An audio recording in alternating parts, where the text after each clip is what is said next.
आपल्या पूर्वजांनी साधू संतांनी सूर्यास्तानंतर विनाकारण कुठेही फिरण्यास मनाई केली आहे. कारण एकच, रात्रीच्या अंधारात वाईट शक्तींचा संचार जास्त असतो. कधी, कुठे, कुठल्या गल्लीत आणि कुठल्या ठिकाणी कोणती शक्ती समोर येऊन उभी राहील हे सांगता येत नाही. तर सागरच्या मित्राची आज हळद होती. सागर, वीरेंद्र आणि शैलेश तिघ मित्र. शैलेशची आज हळद असल्याने सागर आणि वीरेंद्र खूपच खुश होते. मित्राच्या हळदीला रात्री धमाल करायची असं या दोघांचं आधीपासूनच ठरलं होतं. शैलेशही या दोघांची आतुरतेने वाट पाहत होता. नाचायची सुरुवात आणि शेवट सागर वीरेंद्रच करणार अशी पैज या दोघांची शैलेश सोबत लागली होती. एकूणच खूप आनंदाचं वातावरण होतं. सागर आणि वीरेंद्र एकाच गावात राहायचे. शैलेश 2 गावं सोडून 3ऱ्या गावात राहायचा. अंतर 4 ते 5 किलोमीटर असेल. शैलेशकडे जाण्यासाठी वीरेंद्रच्या बाईकने जायचं असं या दोघांनी ठरवलं होतं. सागर मस्त टकाटक तयार होऊन वीरेंद्रची वाट पाहत होता. हळदीला जाण्यासाठी 6 वाजता निघायची वेळ होऊन देखील वीरेंद्र अजून कसा आला नाही या विचाराने सागरच्या कपाळावर रुद्र अवतरले होते. शेवटी सागरने वीरेंद्रला कॉल केला. वीरेंद्र म्हणाला, हॅलो सागर, बोल. सागर म्हणाला, हॅलो वीरू, बोल. काय बोल? हळदीला जायचं आहे की नाही? तुला नसेल यायचं तर मी जातो.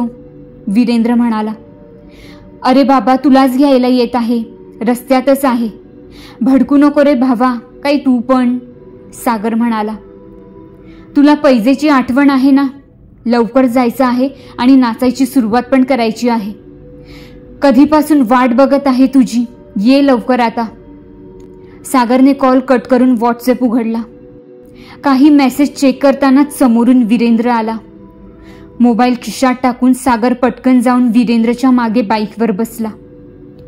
वीरेंद्रच्या पाठीवर थाप मारून सागर म्हणाला, चल वीरू, गाडी भगा जल्दी, 6 बज गए भाई मेरे. तेवढ्यात सागरचे बाबा बाईकच्या आवाजाने बाहेर आले. सागरचे बाबा म्हणाले, बाबू जातोस पण लवकर घरी ये. इकडे तिकडे फिरत टाइमपास करू नको. माझं बोलणं तुला लेक्चर वाटेल, पण बाप आहे मी तुझा, तुला चांगलं ओळखतो मी, म्हणून लवकर घरी ये, समजलं का? सागर दबक्या आवाजात म्हणाला, बाबा जातो मी, लवकर येईन. सागरचे बाबा वैतागून म्हणाले, तुला किती वेळा सांगितलं जातो नाही येतो म्हणत जा म्हणून. कधी शिकणार काय माहीत, डोक्यात नुसते कांदे बटाटे आहेत तुझ्या. सागर म्हणाला, सॉरी बाबा, येतो मी. वीरेंद्रच्या कानात हळूच सागर म्हणाला, ए वीरू, माझ्या भावा, वाचव मला, निघ लवकर इथून, नाहीतर अजून काही ऐकावं लागेल, चल लवकर. वीरेंद्रने गाडी स्टार्ट केली. 15 ते 20 मिनिटातच ते दोघं शैलेशच्या घरी पोहोचले. आधी शैलेशला भेटून घेतलं. हळद म्हटलं की मटन चिकनचा बेत आलाच. नाचायला अजून सुरुवात झाली नव्हती म्हणून वीरेंद्र आणि सागर दबाके जेवण जेवले. नाचायला 8-9ला सुरुवात होणार म्हणून अंगणात ठेवलेल्या खुर्च्यांवर वीरेंद्र, सागर आरामात गप्पा मारत बसले. 1:30-2 वाजेपर्यंत हळदी डान्स करून वीरेंद्र आणि सागर घरी जायला निघाले. शैलेशचं लग्न दुपारी 3:30चं होतं. लवकर उठण्याचं काही टेन्शन नव्हतं. बाईक स्टार्ट करून 2 दोस्त घरी जायला निघाले. सागर आणि वीरेंद्र एका गावात राहायचे, पण दोघांची घरं मात्र एकमेकांच्या उलट दिशेला होती.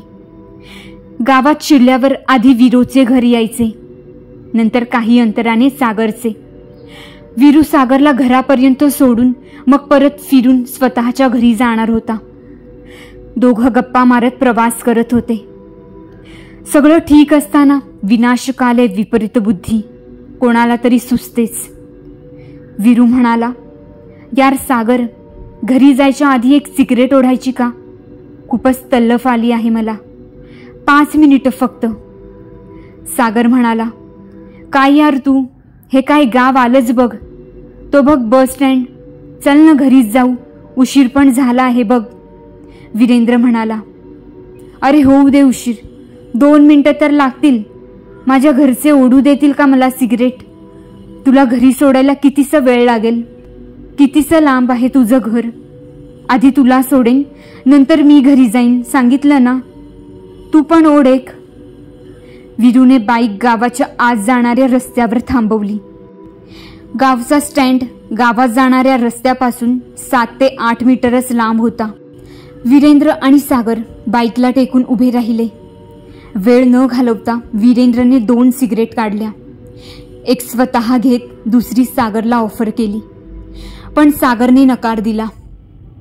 वीरेंद्रने सिगरेट घेण्यासाठी सागरला जोर न देता एक सिगरेट परत खिशात ठेवली. स्वतःची सिगरेट पेटवून इकडे तिकडे पाहून त्याचे कशवर कश ओढू लागला. सागर मोबाईलमध्ये स्टेटस चेक करत होता. सिगारेट अर्धी ओढून झाली असेल तेवढ्यात सागरला समोरच्या स्टँडवर कोणीतरी उभे असल्याचे जाणवले. सागरने खुणावून वीरेंद्रला समोर पाहायला सांगितले. दोघं टक लावून त्या व्यक्तीकडे पाहत होते. या दोघांकडे तो व्यक्ती पाठ करून उभा होता.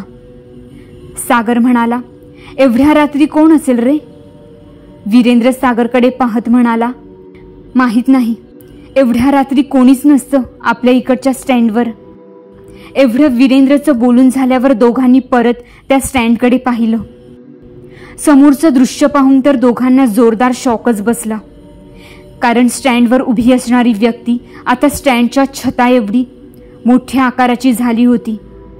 समोरचा प्रकार पाहून वीरेंद्रच्या हातातली सिगरेट सुटून त्याच्याच पायावर पडली.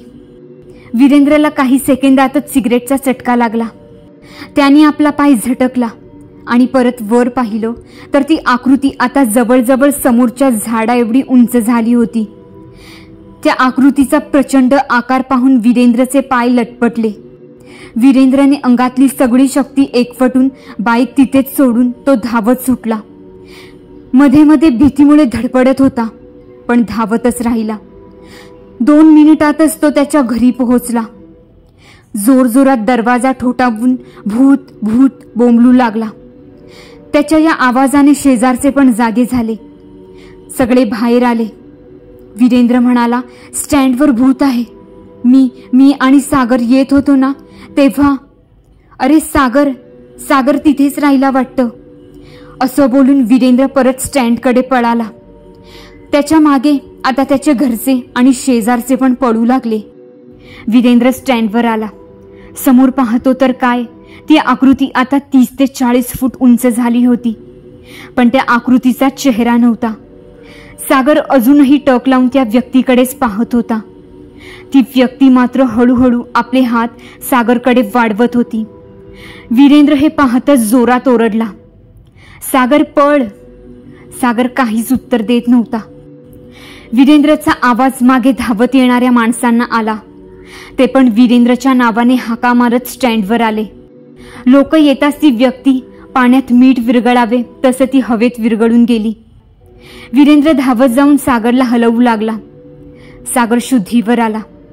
वीरेंद्र म्हणाला, तू त्याला पाहून पळाला का नाहीस? सागर म्हणाला, अरे पण मला काही कळतच नव्हतं हे काय चाललं आहे, आणि तुझी हाक ऐकू येत होती, पण थोडंही हलावंसं वाटतच नव्हतं. फक्त त्या व्यक्तीकडे पाहतच राहावं असं वाटत होतं. एव्हाना सगळ्या लोकांना झालेला प्रकार कळाला होता, पण अजून तरी असं कुणाला त्या स्टँडबाबत काही अनुभव आला नव्हता. सर्वांनाच आश्चर्य वाटत होते. काहींना तर खरंच वाटेना. पण काहीही असो, हे दोघं वाचले हे खरं. महत्वाचा मुद्दा हा की ती वाईट शक्ती कुठून आली हे काही कळालंच नाही. भीतीपोटी दोघंही शैलेशच्या लग्नाला गेलेच नाही. सागरच्या वडिलांनी उशिरापर्यंत बाहेर फिरण्याला बंदी केली. काही गावकऱ्यांना विश्वास होत नव्हता. ज्याच्यावर प्रसंग ओढावतो त्यालाच कळतं की भीती काय असते. शेवटी अनुभव महत्वाचा. ज्यांना असा अनुभव नसतो ते तर भूताला काय देवालाही मानत नाही. तर मित्रांनो, तुमच्यासोबत असं काही घडलंय का, किंवा तुम्हाला असा काही अनुभव आला आहे का? कमेंटमध्ये नक्की शेअर करा. धन्यवाद.